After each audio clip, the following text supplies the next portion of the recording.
Sebenarnya, kenapa kata orang Indonesia asli? Karena dianggap yang terjajah itu orang Indonesia asli alias inlander. Inlander yang terjajah. Jadi inlander lah yang harus mengatur dan punya privilege untuk mengatur negara. Nah, kehormatan itu diberikan oleh konstitusi karena mereka lah yang tertindas.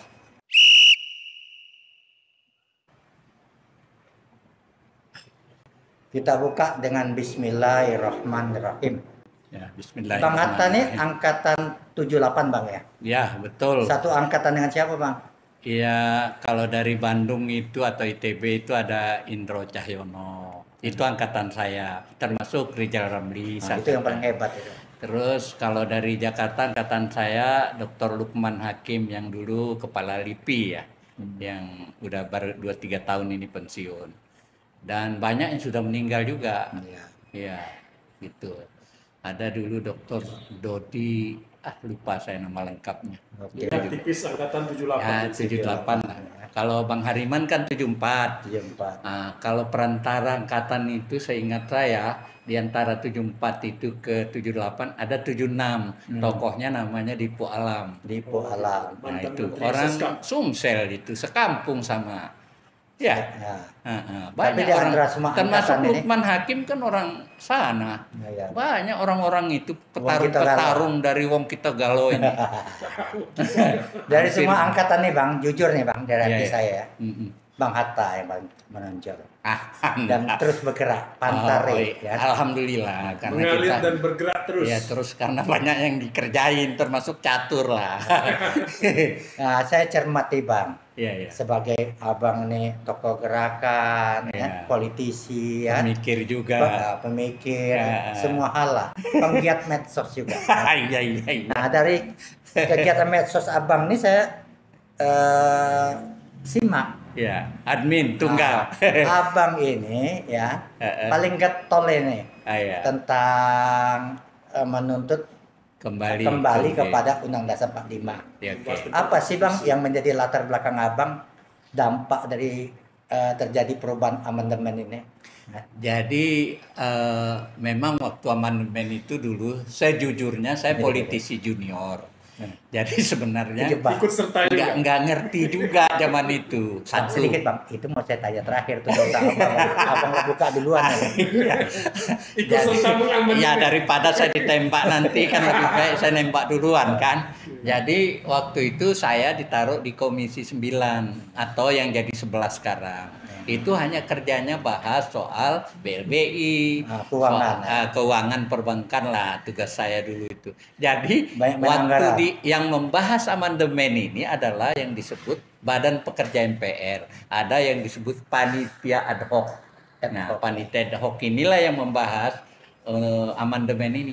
Nah, kita nggak ngerti apa yang dikerjain oleh masing-masing karena masing-masing sibuk. Kita hanya tahu kayak waktu itu, waktu sidang pleno MPR aja. Paripurna MPR, kita hadir. Nah, lalu yang berbicara itu anggota panitia ad hoc dari PAN misalnya, kayak Patrialis Akbar atau siapa lagi zaman itu. Termasuk Farhan Hamid bicara soal itu. Nah mereka yang menguasai.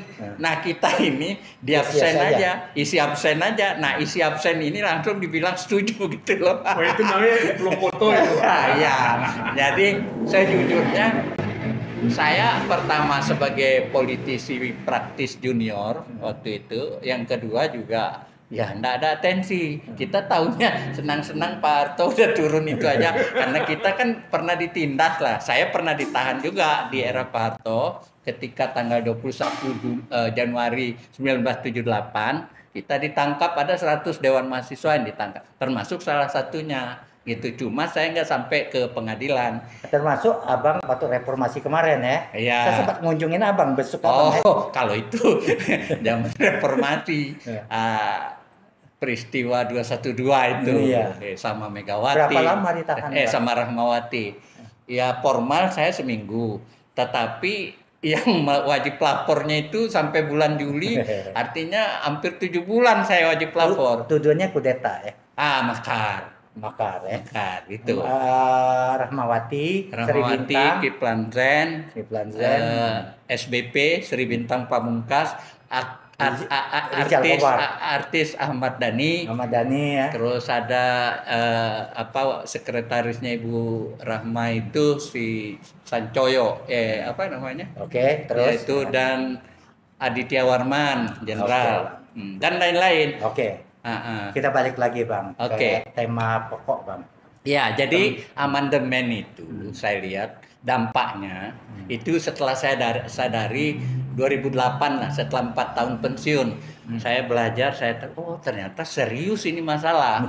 Pertama yang membuat kita kocar-kacir ini karena tidak ada lembaga pengontrol presiden lagi, yaitu MPR RI sebagai penjelmaan kedaulatan rakyat yang tertinggi. Hilangnya itu membuat presiden menjadi nggak ada yang kontrol sekarang kan.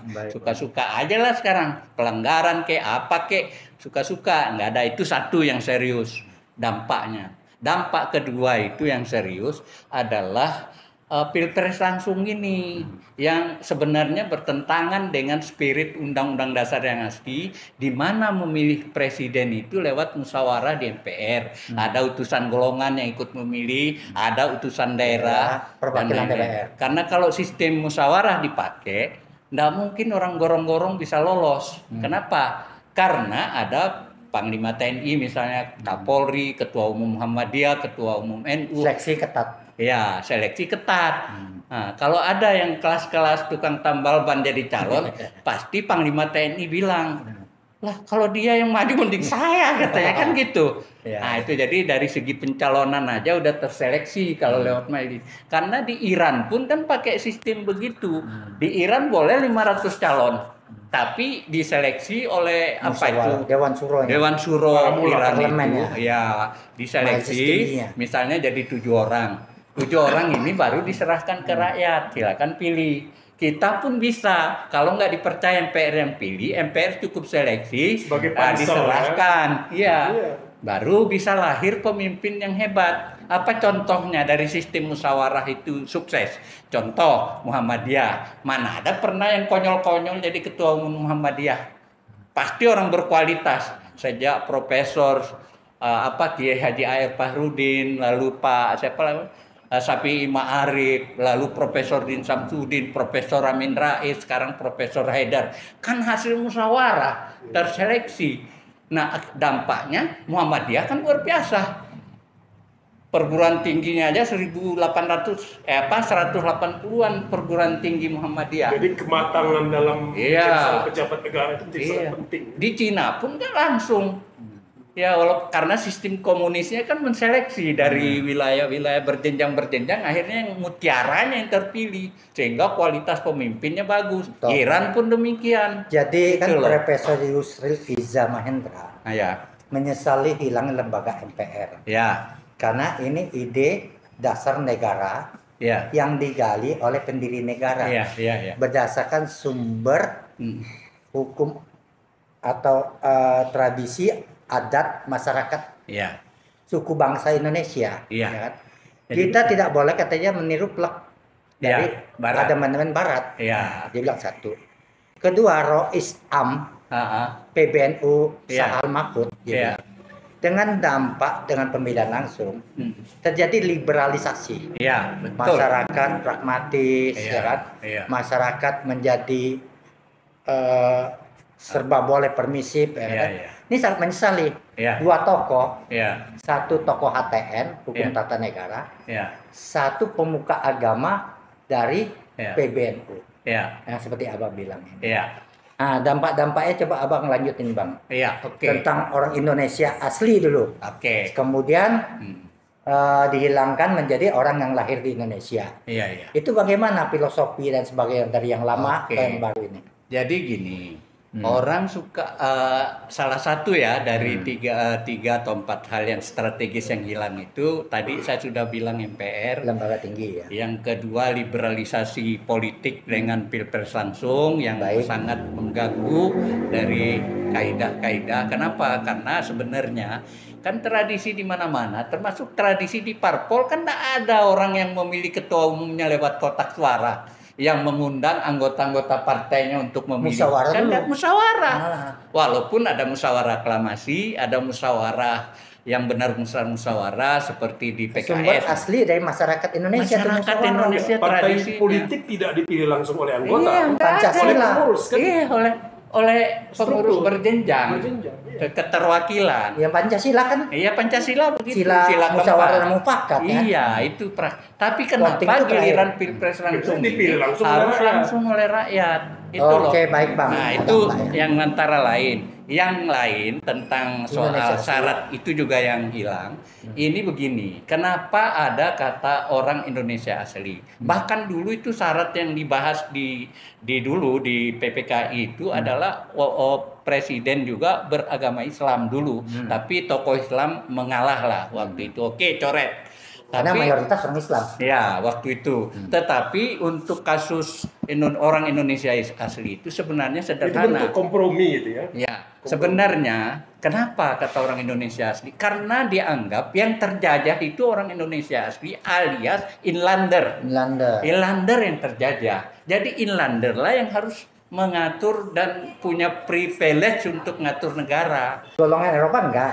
Golongan Eropa kan enggak. Golongan Timur Asing? Ya enggak. Siapa tuh golongan Timur Asing? Kalau Timur Asing itu kan India. China, India, Pakistan, Arab. Persia, Arab gitu. Mereka enggak terjajah ya? Ya enggak, secara formal kan? Karena dikhususkan oleh aturan kelas 3 ini. Kelas 3 ini Lander ini yang dianggap bahkan masuk ke kolam renang aja ada larangan. Dilarang masuk anjing dan pribumi dan inlander. Jadi sudah terhina. Nah, kehormatan itu diberikan oleh konstitusi karena mereka lah yang tertindas. Gitu. Boleh jadi saya memperkirakan begini, Bang. Orang Indonesia asli itu sebenarnya secara kultural itu Jawa Islam ya kan? Iya. Ya, itu gitu kan? Iya. Di luar itu tidak mungkin kan? Iya.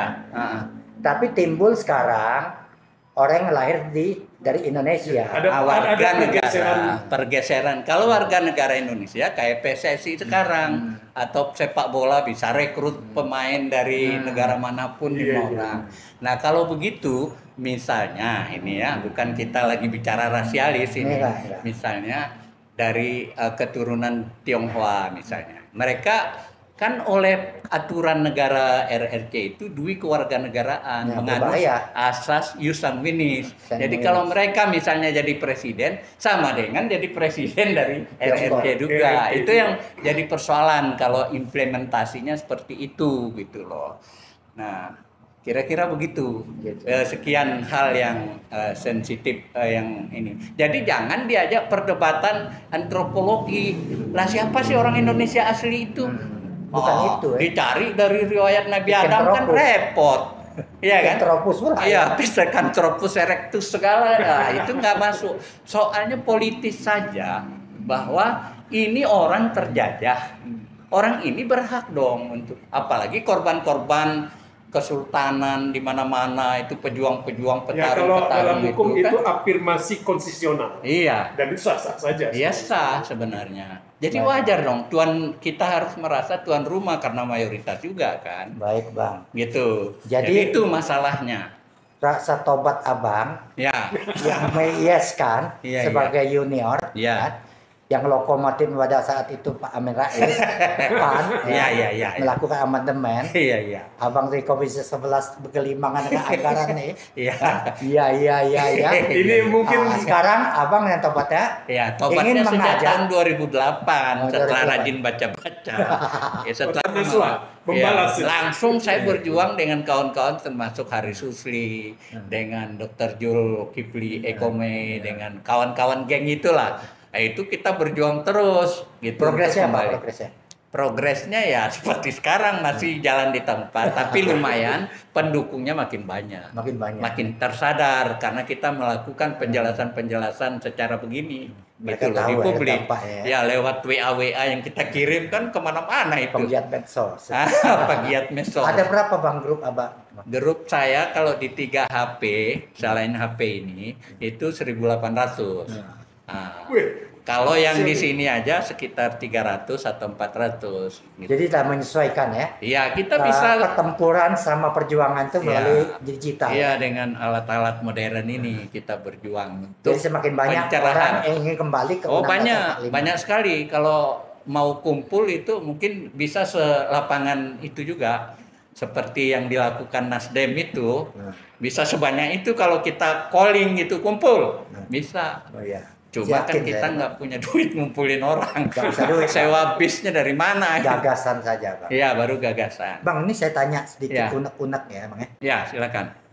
Untuk kembali ke Undang-Undang 45 itu hal yang mudah. Ya. Tinggal polisi.